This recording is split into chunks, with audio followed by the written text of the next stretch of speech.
Thanks, guys. Thank you and welcome. Congratulations, graduates. I'm so happy and really sad because I'm going to miss you. Dr. Purnell was talking about you being special. You really were and are. And I'm really going to miss you. And I know I'm speaking, forget it, I'm speaking for the rest of the faculty when I say so too. So, why are we here? That's the real question. What is this ritual about? Why did we go through this? For those of you who don't know me, I am an anthropologist, and anthropology is the study of humans. I also spent part of my graduate career studying monkeys, which helps, and religion. So I thought I would come to you today and tell you a little bit about the rite of passage that you're undergoing right now. So graduation is the culmination of this rite of passage. All rites of passage have 3 stages. There's separation, transition, and incorporation. I'm watching my students mouth along. This is good. So the first part is separation, and you underwent this the first day of college. When you came here, you are now separated from everyone else. You were different from your family and your friends. You took a new step, and it might have been lonely, but you did it anyway. Soon you made friends, and when you made friends, you started along the same path as everyone else around you. Now the next stage is transition. In any rite of passage, the transition stage should be the shortest stage because it's liminal. Liminal means it's kind of in limbo. Anything could happen. You could have dropped out. You could have failed at your attempts, and you could have decided that it wasn't worth it, or that maybe you didn't need to know this because the zombie apocalypse absolutely imminent, right?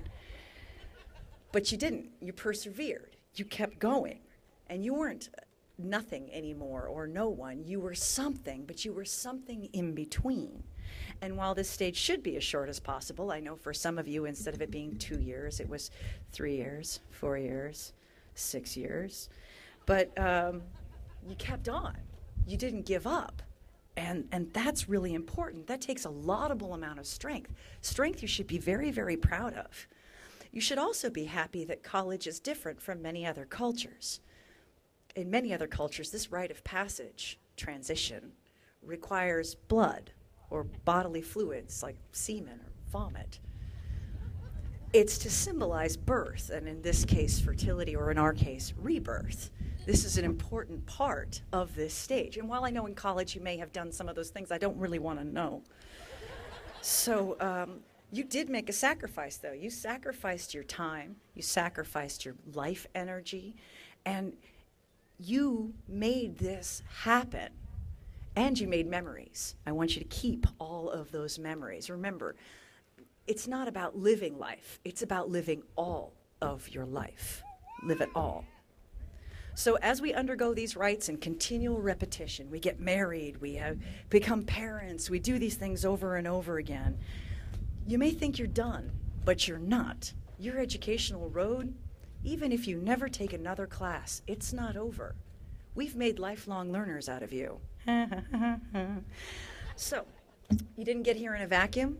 When you get home, thank your family. I'm sure you've already thanked your professors. So what now? What do you do? What do you do with these gifts? Dr. Purnell started telling you, Dr. Gray started telling you, education is a gift. This is a gift that we have to share. So you're going to share what you've learned.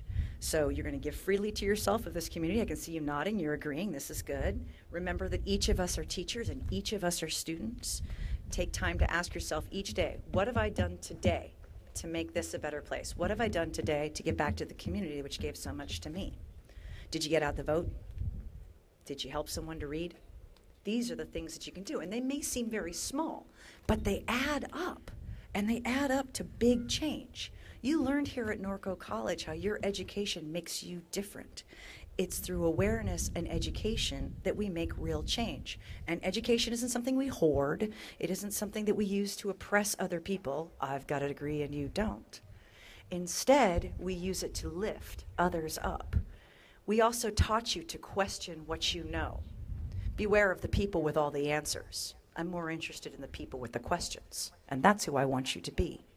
Never let anybody think for you. You've learned critical thinking here, I know. David Mills dragged you through it, and it happened. Not to mention all the other faculty members. He was just the first one I could see. So, the world is broken, I know this. And part of the reason it's broken is because a bunch of people went on and said, without questioning anything. That is not you. You are better than that. I don't care who the powers that be are. I don't care if we're talking about a boss, a government, a parent. We taught you to think for yourself. Now you have to do this. It's a huge responsibility. I know it's a huge responsibility. And I'm sorry to lay it on your shoulders, but really there is no one else. You can't say, this is not my problem. It is your problem. This is the world we've handed you. I'm sorry. It's true. Now, what about embracing your inner dissent? So there's a quote that's attributed to Ben Franklin. I don't even know if he said it, but I love it. And what he said was, those who would trade liberty for security deserve neither and will get neither. Take that to heart. And of course, you have your standard Robert Frost speech about the road less traveled and take this path and not the other. And it's really about, sometimes we have to do the difficult thing. I mean, I know that the road that's more traveled is easier, and there are Starbuckses there, right? Every 50 feet, and it would be just so much easier. But you're the educated now. You don't have that option anymore. You are now on the path less traveled, and you have the responsibility to ask why. That is what I task you with. So, and I leave you with some final advice. This advice is trust yourselves. I can't tell you how many times I've watched you put the right answer down and erase it because you didn't believe in you. You went to, I know you don't know this, but you went to a world-class college. You have world-class faculty.